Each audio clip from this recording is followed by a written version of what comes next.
Senin жериңде жашаган келгиндердин же бир туугандарыңдын арасындагы жалчыны, жардыны, жакырды кысымга алба. Анын акысын ошол эле күнү күн батканча бер, анткени ал жарды, ал акыга зар болуп турат. Ал сен үчүн теңирге зарлап жибербесин, сен күнөөкөр болуп калба. Балдары үчүн атасы, атасы үчүн балдары өлүм жазасына тартылбасын. Өлүм жазасына ар ким өз күнөөсү үчүн тартылсын. Келгин менен жетимдин ишин бурмалап соттобо, жесирдин кийимин күрөөгө алба.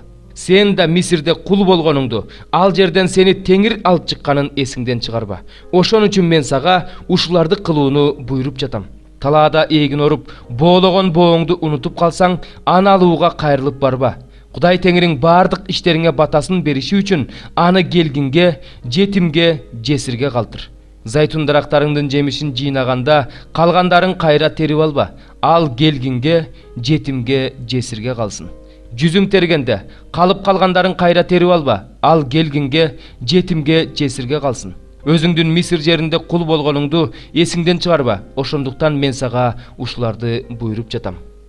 25 бөлүм. Эгерде эки адамдын ортосунда чатак болсо, алардын ишин башкаруучулар териштирсин. Алар иши акты актап, иши караны айыпташсын. Эгерде айыпкер балак алууга татыктуу болсо, анда башкаруучу өзүнүн көзүнчө андан айыбына жараша балак алдырсын. Андан 40-тан ашык балак алынбасын. Эгерде ашык балак алынса, сенин алдыңда бир тууганың кемсинтилген болот. Эгин бастырып жаткан өгүзүңдүн оозун таңба.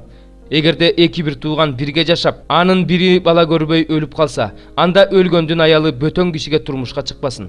Кайын агасы болобу, кайын иниси болобу, аны алып, аны менен жашасын. Өлгөн бир тууганынын аты Исраил элинин арасынан өчпөшү үчүн анын тун баласы өлгөн бир тууганынын баласы болуп эсептелсин.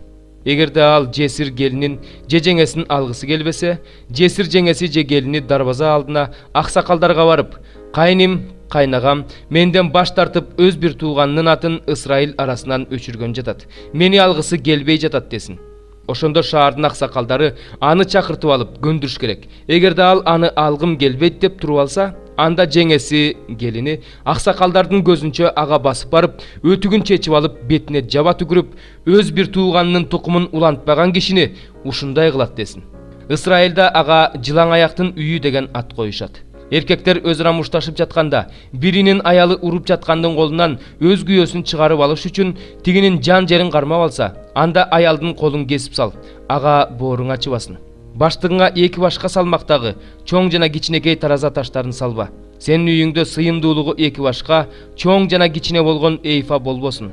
Кудай теңир берип жаткан жерде узак өмүр сүрүшүң үчүн тараза ташың да, эйфаң да так жана туура болсун.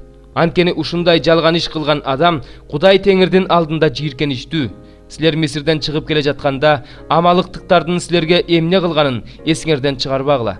Ал сени жолдо кандай тосконун, чарчап чаалыгып келе жатканыңда Кудайдан коркпой, сенин артыңда алсырап калгандарды өлтүргөнүн эсиңден чыгарба. Ошондуктан Кудай теңириң берип жаткан жерди ээлеп алганыңда, Кудай теңириң сени тегерегиңдеги бардык душмандарыңдан куткарып, сага тынчтык бергенде, амалыктыктарды жер үстүнөн жок кыл. Унутпа.